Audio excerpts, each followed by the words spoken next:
ఆళ్లగడ్డ ఎమ్మెల్యేని.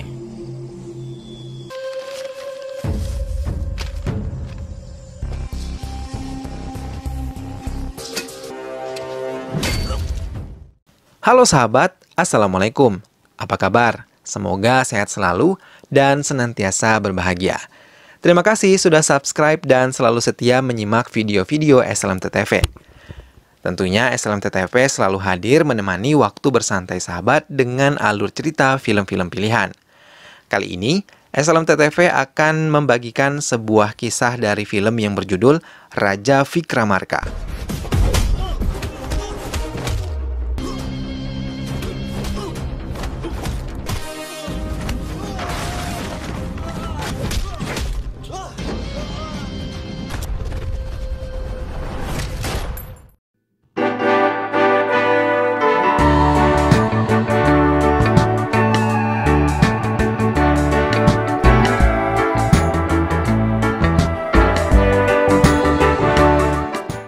Beberapa polisi menempati tempat masing-masing tanpa menggunakan seragam lengkap.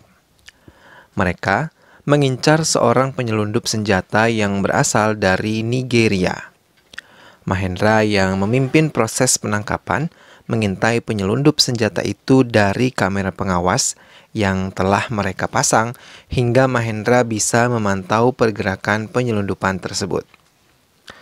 Penyelundup tersebut akhirnya muncul dan berlari ketika mengetahui ia sedang diincar oleh polisi. Tapi Vikram yang mencari jalan lain berhasil melumpuhkan penyelundup tersebut dan membawa barang bukti di kantor polisi. Penyelundup tersebut diikat dan dimintai keterangan.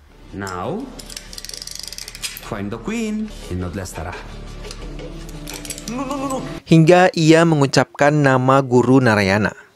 Membuat Mahendra terkejut, apalagi saat ia mengatakan senjata-senjata tersebut digunakan untuk membunuh Chakravarti, seorang menteri dalam negeri. Tapi tanpa sengaja, Vikram menarik pelatuk pistolnya dan peluru berlari ke arah kepala penyelundup Nigeria hingga mengakibatkan penyelundup tersebut tewas seketika. Hal itu membuat Mahendra kecewa pada Vikram akibat kecerobohannya. Mahendra yang merupakan paman dari Vikram membuat rencana setelah mendengar kalau Mendagri Chakravarti akan dibunuh oleh kelompok Guru Narayana. Warangal Naxal team leader. He 15 years ago is missing in action. Sehingga ia membentuk tim khusus dan misi rahasia untuk menyelamatkan Mendagri. Ia memerintahkan Vikram untuk masuk ke timnya agar dapat melindungi Mendagri Chakravarti. Mahendra menjelaskan kalau Guru Narayana adalah penjahat besar yang pernah menghilang selama 15 tahun. Mahendra yang mulai menyusun rencana menyewa rumah untuk Vikram persis di dekat rumah Chakravarti serta telah menyiapkan teropong dan komputer sebagai pemutar rekaman kamera pengawas yang telah dipasang di rumah Mendagri. Ia juga memaparkan rencana untuk penjagaan Mendagri. Mahendra meminta Vikram menyamar sebagai agen asuransi kesehatan bersama Krishna yang merangkap sebagai guru tari putri Mendagri. Saat menjalankan misinya sebagai agen asuransi, Vikram tanpa sengaja berkenalan dengan putri Mendagri yang bernama Kanti. Sejak bertemu, Vikram sudah langsung merasakan jatuh cinta, hingga ia terus mengejarnya. Miko, mi life lo nachina మొట్టమొదటి డాన్సర్ ఎవరండి? ఆ మూమెంట్ ఇదే. Vikram mengajak Kanti ke sebuah kuil yang berada jauh dari keramaian kota. Mereka menyusuri setiap ruangan yang ada di kuil berlantai 4 tersebut. Kanti merasa kagum ketika melihat sebuah ruangan dipenuhi oleh lukisan penari yang sangat ia sukai. Kanti merasa sangat bahagia dan bersyukur bisa menemukan tempat yang sesuai dengan keinginannya. Hingga akhirnya Vikram berani mengatakan perasaannya dan langsung diterima oleh Kanti.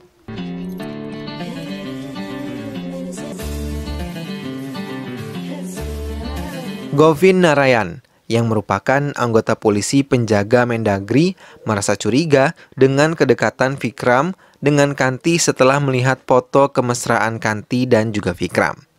Ia langsung mendatangi rumah Vikram, merusak pintu depan, dan masuk begitu saja ketika Vikram tengah mandi.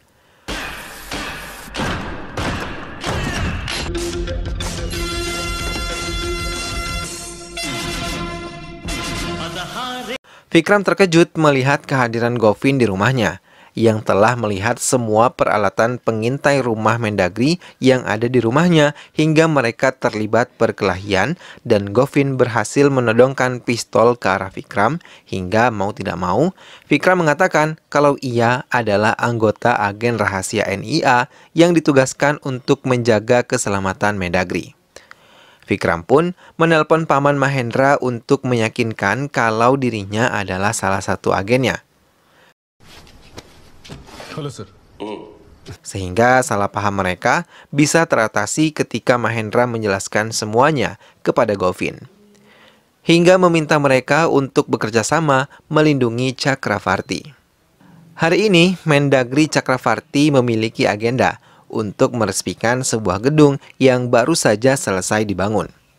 Semua pelindung menempati tempatnya masing-masing, termasuk Govin dan juga Vikram. Tapi Mahendra menugaskan Vikram untuk ke lantai atas menggunakan tali sehingga bisa memantau pergerakan penyelinap yang mungkin ada dan ingin menghabisi Chakravarti. Ternyata perhitungan Mahendra benar. Guru Narayan yang berusaha menyamar menjadi pekerja di sana langsung meluncur menggunakan tali dan menodongkan pistolnya ke arah Chakravarti. Tapi Vikram yang telah mengetahuinya langsung menerjang pelaku dan langsung melumpuhkannya.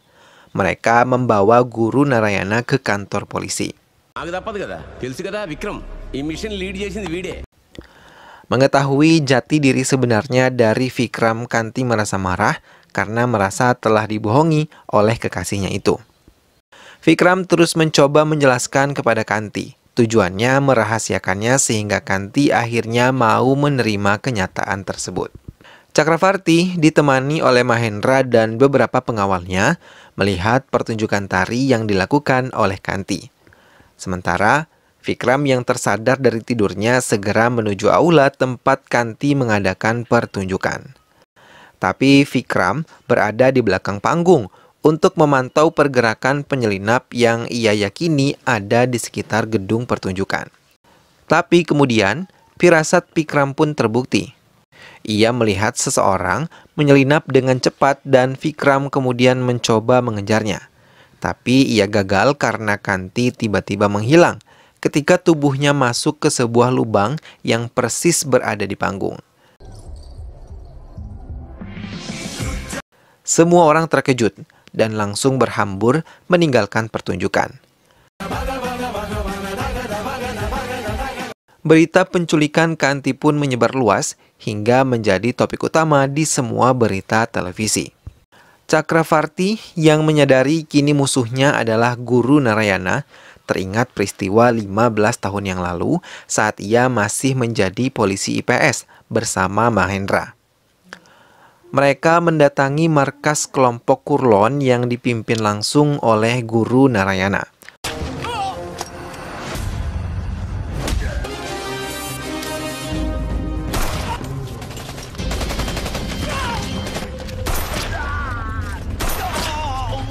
Mereka berhasil menghancurkan markas Guru Narayana hingga Narayana yang terkena peluru dari pistol Chakravarti terluka parah, hingga mengalami koma dan menghilang selama 15 tahun. Dan kini, ia kembali untuk membalas dendam kepada Chakravarti.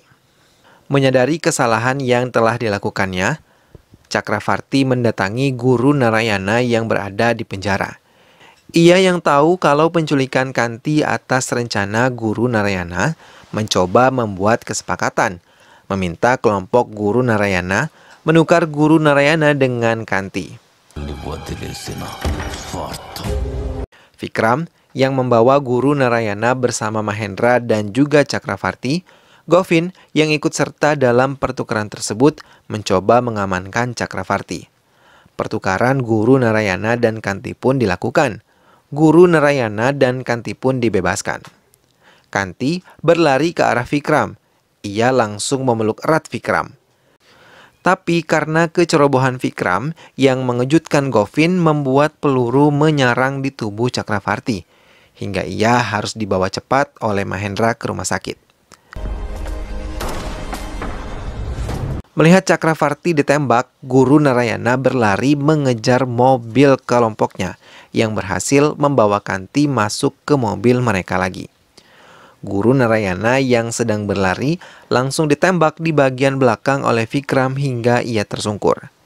Badram yang mengulurkan tangannya untuk menarik tubuh Guru Narayana tertembak oleh Vikram hingga ia pun terluka.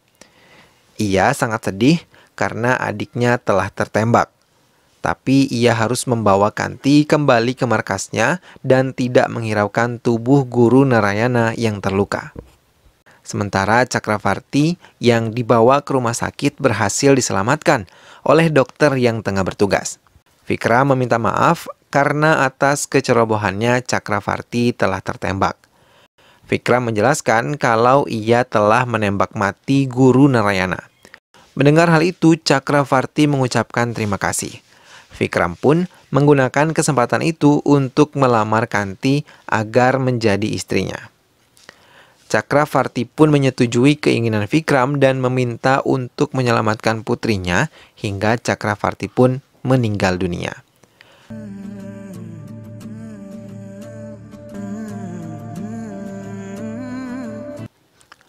Guru Narayana yang tewas pun dibawa ke ruang jenazah. Govin merasa sangat kehilangan ayahnya. Ia bahkan menangis ketika dokter mengatakan bahwa Guru Narayana telah meninggal dan memberikan barang-barang yang melekat di tubuh Guru Narayana kepadanya. Ia teringat saat dulu ia menyelamatkan Guru Narayana yang sekarat ketika terkena tembakan Chakravarti. Anak buah Guru Narayana yang berhasil ditangkap oleh Vikram dipaksa untuk memberikan informasi kepada kepolisian tentang penculik Kanti hingga terpaksa ia memberikan nomor telepon tersebut.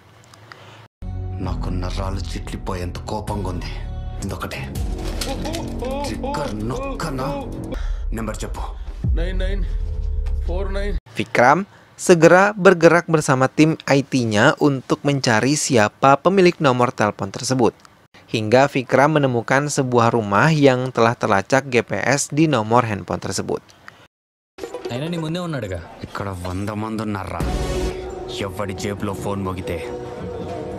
Vikram bergerak dengan cepat, menghabisi semua yang menghalanginya untuk menemukan Banser menggunakan pistol tanpa suara miliknya. Hingga akhirnya Vikram bertemu dengan Banser dan bergegas Vikram kemudian menghajarnya. Ia menemukan kesempatan dan langsung mengancam Banser untuk mengorek keterangan yang ia punya tentang penculik Kanti. Vikram berhasil mengambil HP Banser yang akan digunakan untuk menyelidiki di mana keberadaan Kanti. Berita kematian Menteri Dalam Negeri pun menyebar luas hingga Kanti pun mendengarnya menjadi sangat berduka. Vikram dengan cepat mendatangi HAM TV, di mana Mahendra sedang diwawancarai tentang kematian Menteri Dalam Negeri dan penculikan Kanti putrinya. Mahendra membiarkan Vikram berbicara secara langsung, hingga semua orang bisa mendengar dan melihatnya. Vikram mengumumkan akan memberikan uang tebusan kepada para penculik untuk melepaskan Kanti. Mendengar hal itu, kelompok Badram langsung menarik Kanti yang berniat mau dibunuh oleh Govin. Mereka membujuk Govin untuk mau menerima uang tebusan yang ditawarkan oleh Vikram.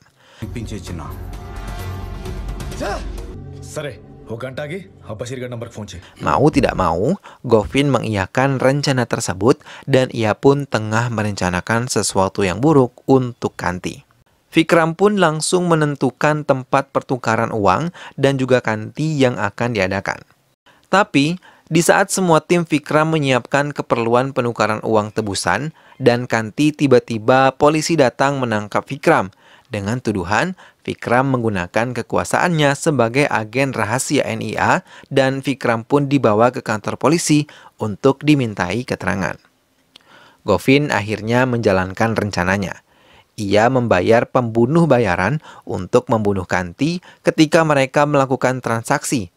Dan nanti ia akan mendapatkan nama yang baik di hadapan Mahendra.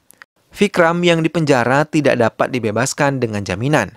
Hingga Vikram menggunakan cara curang dan menyamar menjadi napi yang akan dipindahkan sel sehingga ia berhasil meninggalkan kantor polisi.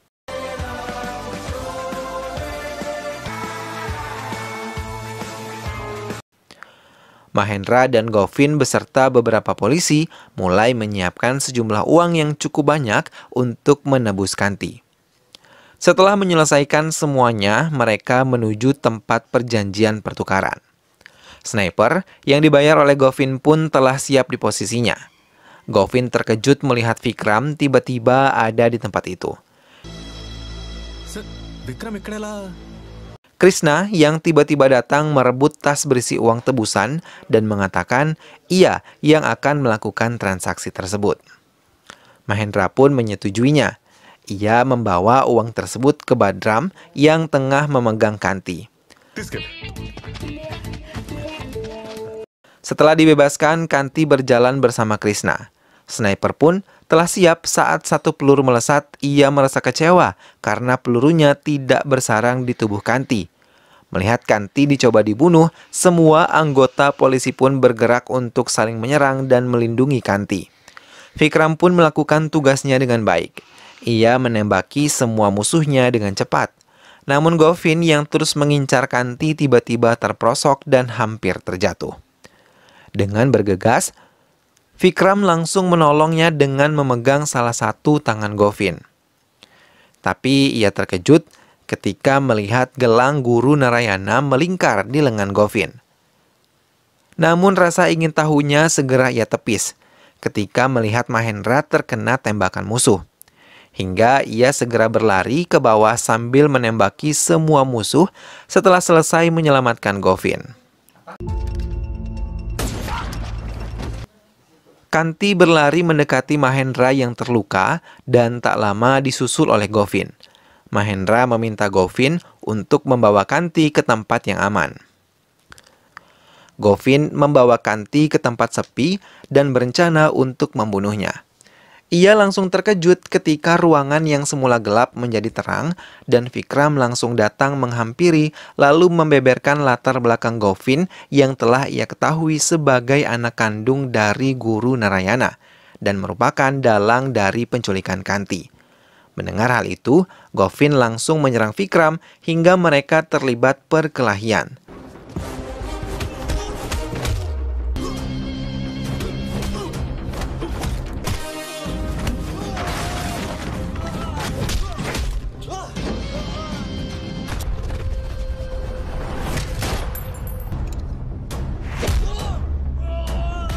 Tapi Vikram dengan cepat menembak mati Govin yang telah memukul Kanti kekasihnya. Ia pun akhirnya dapat menyelamatkan kekasihnya tersebut dari sekapan para penculik. Film pun selesai. Nah sahabat, itulah tadi alur cerita dari film Raja Vikramarka. Vikram dengan penuh perjuangan akhirnya mampu untuk menyelamatkan kekasih yang sangat ia cintai. Ia pun berhasil membunuh musuh yang menyekap kekasihnya tersebut. Semoga sahabat semua terhibur setelah menyimak alur cerita film ini. Sampai berjumpa lagi di alur cerita film selanjutnya. Dukung selalu SLMT-TV dengan cara klik like, komen, share, dan juga subscribe. Terima kasih sudah menyimak video ini sampai akhir. Sampai berjumpa lagi, sehat selalu sahabat, dan wassalamualaikum.